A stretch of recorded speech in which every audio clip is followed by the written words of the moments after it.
Vabadussõja algus. Eesti sõjajõud olid kriitilises olukorras.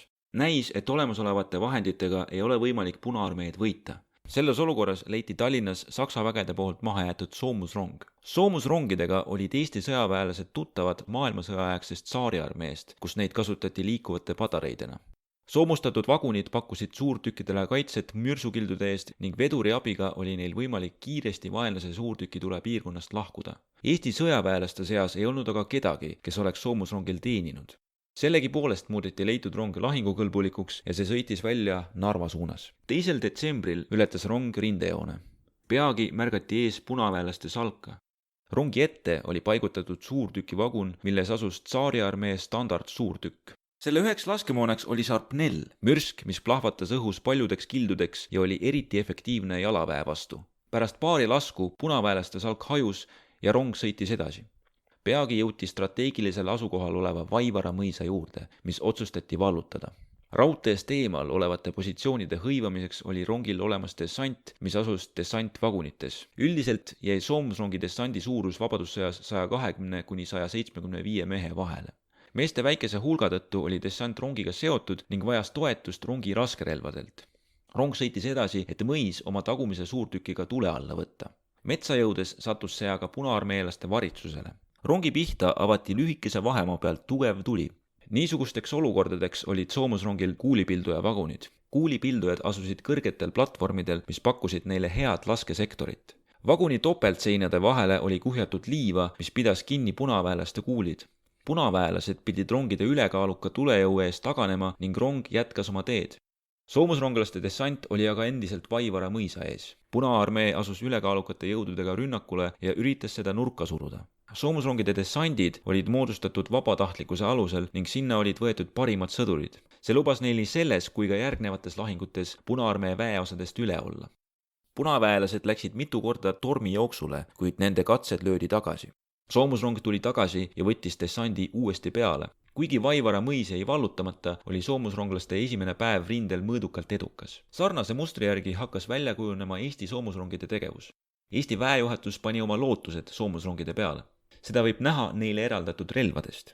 Näiteks 1919. aasta alguses oli soomusrongidel 40% kõigist Viru rindel olevatest kuulipildujatest ja 25% suurtükkidest. Esimesed soomusrongid olid oma kuulipildujate tulejõult võrdsed vähemalt ühe Punaarmee pataljoniga. Lisaks sellele kaitses soomusrongi meeskonda soomus. Seetõttu oli jalaväe relvadega raske soomusrongi kahjustada. Kuidas oleks aga suuremate torudega? Ka siin ei olnud olukord Punaarmeele soodne. Punaarmeel oli Vabadussõja alguses liiga vähe suurtükke, et saavutada rongi rivist väljalöömiseks vajalik tuletihedus. Rongi kahjustamiseks oli vaja lähitabamust, samas kui Punaarmee patareid olid palju suuremad sihtmärgid, mis võimaldas rongidel tihti tulevahetuses peale jääda.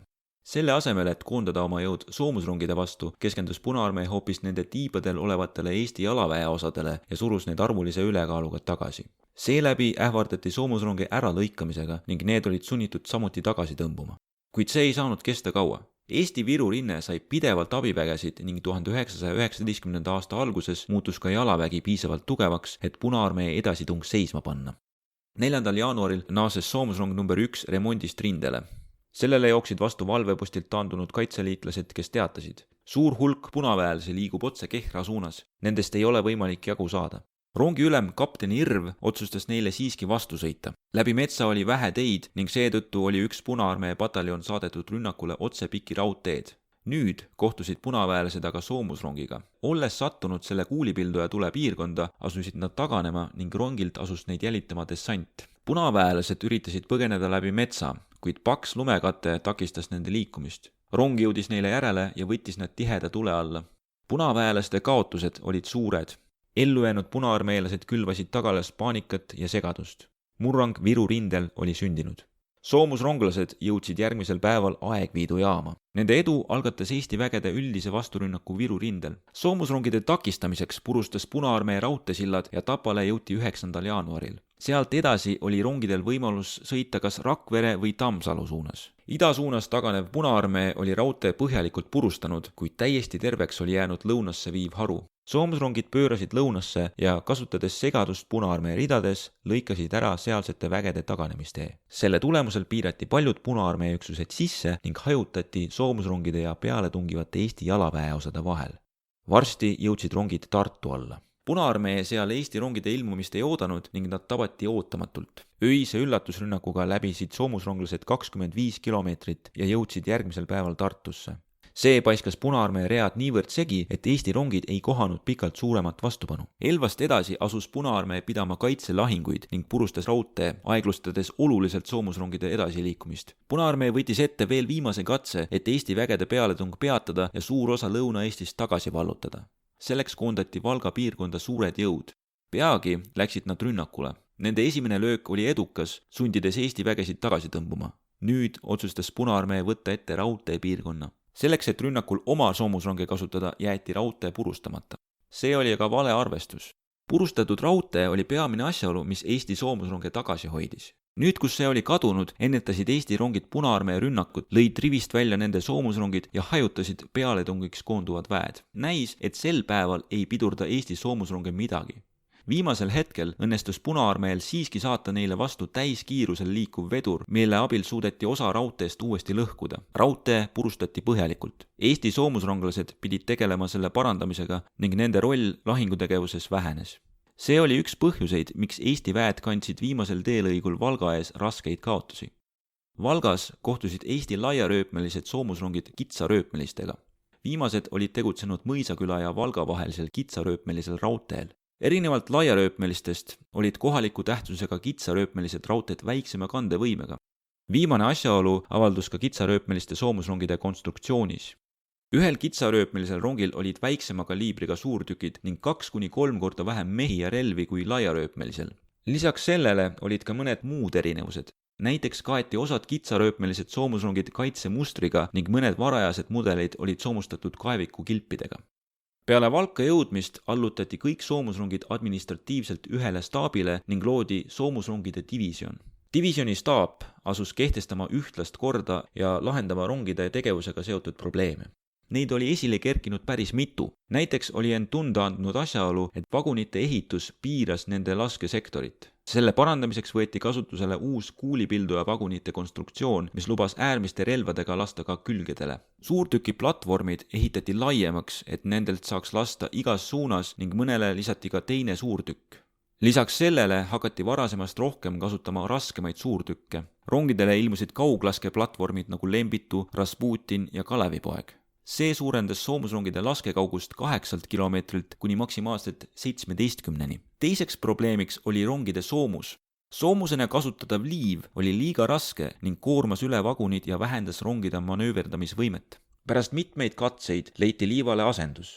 Selleks oli linatakk, mis pidas kuule sama hästi, kuid oli palju kergem. Vagunite seintele pandi takk, mis ümbritseti mõlemalt poolt terasplaatidega. Nende muudatuste mõjul langes vaguni kaal umbes 3 korda ning samal ajal suurenes selle sisemuses olev ruum. Manööverdamisvõimet tõhustati ka organisatsiooniliste muudatustega. Kõiki soomusrongi vaguneid ei läinud otseseks lahingutegevuseks vaja ning lahingu ajal koormasid nad ülejäänud rongi tegevust. Eraldi veduri abiga moodustati nendest vagunitest baasrong, mida selle vagunite järgi nimetati ka supi- või staabirongiks.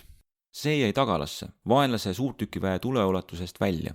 Eesliinile jäi ainult rongi lahinguosa, mis võimaldas sellel paremini tegutseda. Need muudatused tõstsid tunduvalt soomusrongide lahinguvõimet. Seda läks ka vaja, sest samaaegselt ümberkorraldustega jätkus sõjategevus. Eesti rongid jätkasid edasitungi ida suunas. Kitsarööpmelised soomusrongid liikusid Aaluksne poole, samal ajal kui laiarööpmelised tegutsesid nüüd Pihkva-Petseri suunal.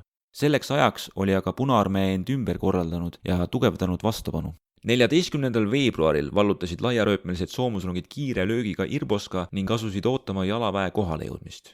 Punaarmee koondas nende vastu arvukate patareide tule. Samal ajal survestati tugevalt soomusrongide tiibadel asuvat Eesti jalaväge, ähvardades ronge äralõikamisega. Selline tegevus tõi edu ning soomusrongid olid sunnitud taanduma ja jätma maha suure osa hõivatud aladest. Märtsi alguses loovutati Punaarmeele Petseri ning Eesti väed asusid sellest läänes kaitsele. Samal ajal olid kitsarööpmelised soomusrongid jõudnud Aaluksnesse. Sellega oli rindejoon aga veninud liiga pikaks. Rongide tagalasse jäi üle 70 kilomeetri nõrgalt kaitstud raudteed, mille Punaarmee võis läbi lõigata. Oht muutus eriti tõsiseks Punaarmee vastupealetungi ajal. Positsioone ei olnud võimalik kaitsta ning Eesti soomusrongidel tuli pidada pingelisi taandumislahinguid. Nad kandsid kaotusi ning mitmel korral suutsid nad ainult napilt äralõikamisest pääseda. Vaatamata edukale taandumisele ei olnud oht aga möödas.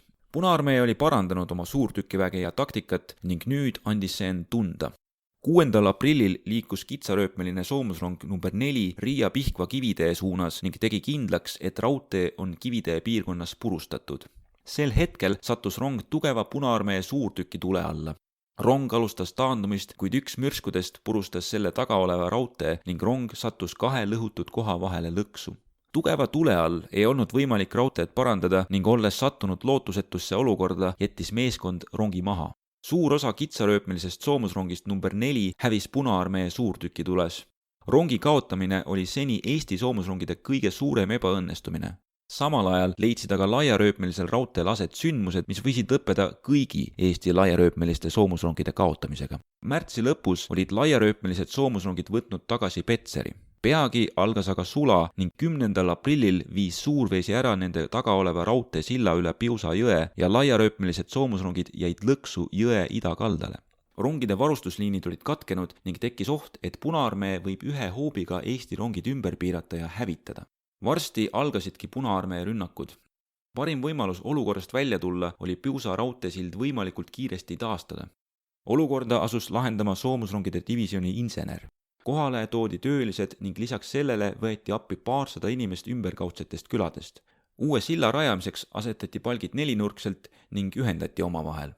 Kihid asetati üksteise peale, kuni saadi piisavalt kõrge tugi. See asetati paigale ning täideti raskusega, et vesi seda minema ei viiks. Seejärel pandi kokku silla ülemine osa, mis koosnes mitmest risti asetatud palgikihist. Silla ehitus oli võtnud kõigest 5 ööpäeva ning lõppenud igati õigeaegselt. Punaarmee oli juba alustanud oma seni suurimat rünnakut Võru suunal, mille tõrjumiseks võis soomusronge peagi vaja minna. Raskete lahingute käigus õnnestus punaväelaste edasitung Võru ees peatada. Korduvalt ebaõnnestunud pealetungid olid viinud Punaarmee moraali alla ning see hakkas Eesti vägede löökide all lagunema. Nüüd oli õige aeg kindlustada edu soomusrongide rünnakuga. Punaarmee oli aga varasematest kogemustest õppinud ning oli põhjalikult purustanud raudtee. Eesti väed tervikuna saavutasid suure edu, kuid soomusrongide saavutused jäid tagasihoidlikuks. Rongide efektiivsus kaitsetegevuses jäi aga endiselt kõrgeks. Mais jõudsid Eesti väed Läti territooriumile, kus tekkis konflikt baltisakslaste Landeswehri ja neid toetavate Saksa vägedega. 21. juunil alustasid sakslased Võnnu all oma peamist rünnakut. Eesti-Läti vägede rinde keskosa murti keskelt läbi ning Landeswehr liikus põhja suunas, kohates vaid nõrka vastupanu. Olukord võis kujuneda kriitiliseks, kuid kerge relvastusega jalaväelased ei suutnud läbi murda Eesti soomusrongide tulest. See võimaldas võita aega, kuni saabusid kohale Kuperjanovi partisanid, kes asusid soomusrongide tule toetusel vasturünnakule ning päeva lõpuks tõrjuti sakslased tagasi. Järgmisel päeval asusid Eesti väed vastupealetungile ning neil õnnestus oma olukorda veelgi rohkem parandada. Peale seda otsustasid sakslased taanduda. Sel viisil aitasid soomusrongid kaasa võidule Landeswehri sõjas. Vabadussõja teise poole veetsid Eesti väed suuremalt osalt kaitses. Selleks ajaks olid nii Eesti rahvavägi kui ka Punaarmee end paremini organiseerinud ja relvastunud tugeva suurtükiväega. Sõjategevus hakkas meenutama maailmasõjaaegseid lahinguid. Vastavalt sellele muutusid soomusrongid taaskord liikuvateks patareideks ning suurtükkide arvu nendel suurendati. Lisaks sellele osutusid nad kasulikuks kiirreageerimise üksusena. 1919. aasta oktoobris hoidsid nõrgad Läti Vabariigi väed pikka rinnet enamlaste vastu idas ja sakslaste vastu läänes. Seda kasutasid ära Saksa väed Kuramaal ning lõid ootamatu rünnakuga puruks nende vastas seisvad Läti väed ja vallutasid Väinajõest lõunasse jääva Riia linna osa. Oli oht, et sakslased ületavad jõe idast ja piiravad Riia sisse. Vägede vähesuse tõttu kaalus Läti valitsus linna mahajätmist. Kriitilisel hetkel jõudsid esimesena abina Eestilt kohale 2 soomusrongi. Nende kohalolu veenis lätlasi vastu pidama ning peagi selgus, et oht sakslaste poolt on väiksem kui arvatud. Läti väed ületasid Väinajõe ja vallutasid tagasi Riia lõunapoolse osa ning asusid sakslasi jälitama. Varsti olid Saksa väed Läti territooriumilt välja tõrjutud. Eesti soomusrongid lõpetasid vabadussõja kaitselahingutega Narva all. Mis sai aga soomusrongidest hiljem? Sõdadevahelisel ajal arenes sõjatehnika kiiresti ning soomusrongide puhul ilmnesid mitmed olulised puudujäägid. Selleks, et soomusrongid saaksid täita oma lahingurolli nagu vabadussõja alguses, tuleks läbi viia mitmeid muudatusi. Linataku soomus oli uute soomust läbistavate relvade vastu liiga nõrk ning tuli asendada paksu terassoomusega. sõltuvus raudteest oli rongide jaoks liiga piirav ning nii lahinguplatvormidele kui ka dessantvagunitele tuleks anda võimalus liikuda iseseisvalt maastikul. Selline kontseptsioon võeti aluseks paljude riikide sõjaväes, tõsi küll, mitte soomusrongide nime all. Eesti Vabariigil aga oma rongide uuendamiseks vahendeid ei jätkunud ning 1930. aastatel soomusrongide väeosad likvideeriti. Nii jäi Eesti soomusrongide tegevus lühikeseks, kuid säravaks episoodiks meie ajaloos.